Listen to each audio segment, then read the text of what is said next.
My name's Daniel. I'm making a video every day until Cleetus invites you to the Freedom Factory. On this episode, we're going to start working on the V8 go-kart.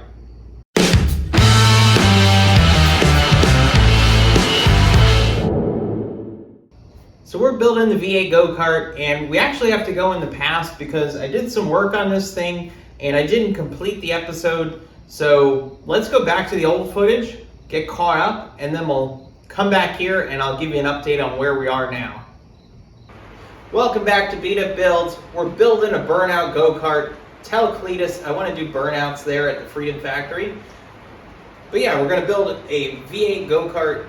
I've seen a couple of them and only one or two actually drove and they didn't do burnouts. So we're going to play around. We're going to figure out the secret sauce to get this thing doing a burnout and still looking kind of like a go-kart. So the number one problem is if you put a transmission on the back of this engine, it's way too long. It's as long as the go-kart. I have an idea on how to make this work and stay about go-kart sized. Instead of mounting the engine in the traditional way, where it would be mounted this way, engine and transmission, we're going to mount it this way, and we're going to do something a little bit different for the transmission. In the only video that I could really tell how it was working, they took a go-kart clutch and put it right on the back of the flex plate. And they did show it working, but it wasn't doing a burnout. It was just going very slowly like a normal go-kart would. But I'm curious to see if we put a go-kart clutch on this, will it do a burnout? Will it smoke the clutch? What will happen? I've never seen 300 horsepower put to a go-kart clutch that's made for like maybe 5 to 14. I'm curious to see what happens. Google V8 go-kart, there's about 10 of them. 2 of them have videos of them driving. 0 of them have videos of them doing burnouts. We're gonna change that. This thing is gonna do burnouts. That's our ultimate goal. We're gonna have a lot of fun along the way. We're gonna figure things out and we're gonna make it work. This is the go-kart I got. It was $100 and it's a live axle go-kart. So that was really important to me. You can't do burnouts with just one tire. That's lame. The other thing I looked at too is I wanted a 2-seater go-kart. It's for like 2 kids, but it's a little bit wider. It's gonna fit our motor better and it's gonna keep us from tipping over as easily when we do donuts. The previous owner had plans to put a 14 horsepower motor on here. We're gonna go a lot bigger than that. They cut the frame about here to weld all this on. So we're gonna undo all this. We're gonna have to extend the tubes out at least to here, if not possibly a little bit bigger, if that makes sense. I don't wanna go too big. I still want it to be very much like this go-kart is, but we're gonna figure that out. We're probably gonna cut it off, cut the axle off, lower the engine where we think it needs to be, and then take some measurements and figure it out from there. Let's start by cutting the back off of this, so that way we have a clean slate to start over with and build our framework to hold the 350.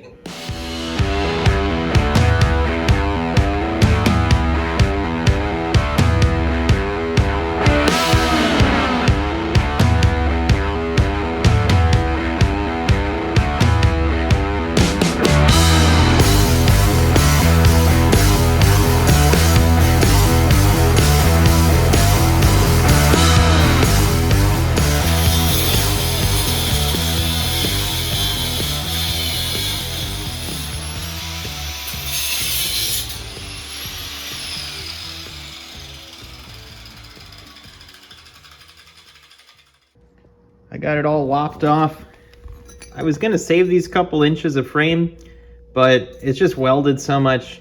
I didn't think it was worth it. So just cut it off there. I can clean that up and we can work with that. So as you can see, I cut the back of the frame, kind of just cleaned all the sloppy work off. Not that mine's gonna be a whole lot better, but started with a clean slate basically at this point. And this is the first time I've lowered the engine down into place. So now the vision is like coming together. This is kind of what I was picturing in my head. Now you guys can see. And let me bring you in. We're gonna talk about it, think it through, and go from there as far as mounting it. It's pretty cool. The engine's a little bit like this. But walk around it with me. How cool is that? I don't know if I could put it right where it is, that would be amazing. I think it would look super cool just like that, but it is behind the axle. So the concern here is that there's too much weight behind the axle and it's not going to steer, it's going to lift up. Now, the other cool thing is maybe it's weighted really nice and it might lift up a little bit, do some wheelies. That would be fantastic, but I do not know how to calculate or figure that out. So I'm kind of scratching my head there. The alternative would be move the wheel back there, but then, I mean, look how much longer it is. It would work, but it doesn't feel as cool to me. It would still be cool, but it doesn't feel as cool. So that's one thing I'm trying to figure out right now. I don't know how to calculate that. Maybe there's a math equation or something. I don't really know much about math, but maybe I can Google it and GPT or something will do it for me. Here's the transmission side, everything. It's a little hard to see. I've crammed it over in this corner so I can get good photos. It's kind of hard to move all this, so apologize. But I think I have a good bit of room. It's a little bit cattywampus, but there's a ton of room. We might be able to put the gear over here or even over here. I think we can make something work. And then if we did a Harley transmission, we could probably mount it right in here. If we do a snowmobile CVT, I think it just basically has a pulley and then another pulley. I think that's how they work. I don't know. I don't know much about CVTs. If we do and I highly likely I will do this at first. If I put a go-kart clutch on there, like make some kind of adapter, we should be able to put the gear on the inside maybe and run it down, right down to there, and then just move this gear over. Although I think it might be too small. But that's kind of my plans for the drive system. If anybody has any other ideas, I also don't know how to attach the Harley transmission to here. I've just seen motorcycles that have it, where it was a picture from the 80s or something, and the guy had the Harley transmission on the back of the small block Chevy, and it went right into Harley transmission. So it's possible in some way, I just don't know how. So I couldn't find a specific calculator for leverage. Everything's pointing to financial stuff, and that's not what I'm looking for. So I'm just trying to figure it out on my own. It seems like the center line's maybe about here, which is like 4 to 5 inches. So the center line of the crank.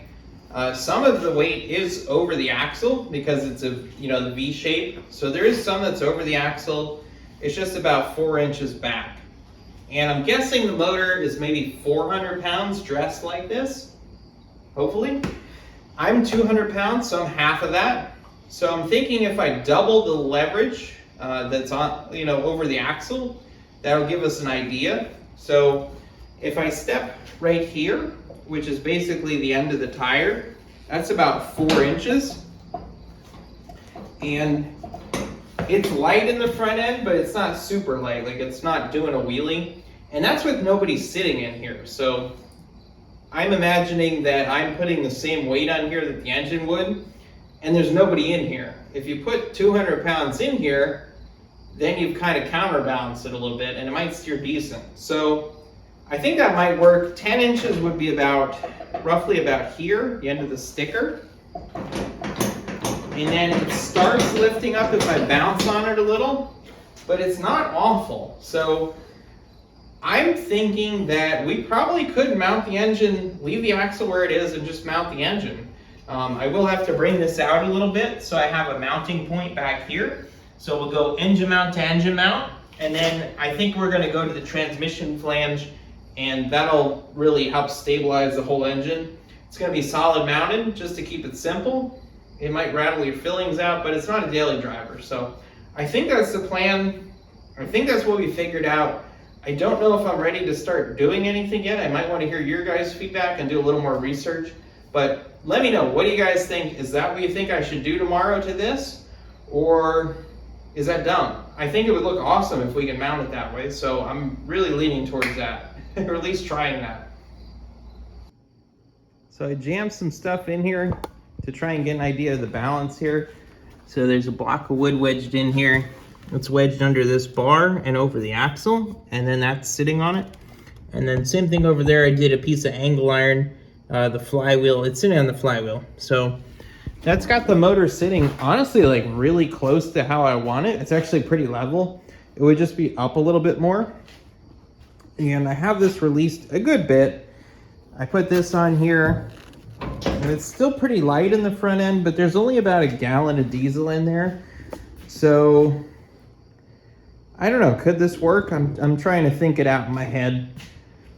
Could I go forward anymore? I really don't want to. I think that would be the ideal location. So let me play around with the weights on the front and just see how that is. So I don't know if I was explaining this right. Let me show you again. This is loose, so effectively it's just a safety right now. And then we've got a little bit of weight on the front. We've got about a gallon of diesel, so maybe 8 to 10 pounds. And then I want to say this is 30 to 40. I don't have a scale in here to measure it. But if we take the 30 to 40 off, it doesn't lift up. I mean, it'll lift up lightly. It's very light in the front, but it's not like completely popping a wheelie and falling on the floor. So I think if we just build a nice thick bumper on the front that's pretty heavy, I think that'll help weight it down in the front enough that it's not going to pop up on a wheelie just moving it around. Keep in mind, I'm going to sit here in front of the axle. That's going to weight the front down. And then there's going to be radiators at some point. That's going to be in this vicinity, so it's going to also help weight it down. So I think overall, I think this location is going to work, and we're going to proceed with this location, which is going to be awesome. I love the way it looks. I'm so excited. I expected to have to move this axle back. I think it's good where it is, which is awesome. That means we have a brake at least to start out with. It just makes everything a lot easier. We can build the frame, make some mounts. Hopefully in the next day or two we can do that. And then I think it will be cool to just fire this thing up even without a clutch on this chassis. And I think that's going to get a ton of views. I just really hope this project makes the channel take off. That's why I'm doing something super crazy, is I want the channel to take off. I want to be a full-time YouTuber. And that's why I'm trying to get Cleetus to invite me to the Freedom Factory. Yes, I think it'll be an awesome experience, but the ultimate goal is I want to grow my channel and I want to be a full-time YouTuber. I love doing this. I love building stuff. I love filming. I love editing. So this is my calling and I want to make it a career. So that's the whole point behind this. I appreciate you guys for tuning in every day and supporting me in this goal. Please like, comment, subscribe, whatever you can do to help out. I really appreciate it. And I will see you guys tomorrow. Thanks so much for tuning in.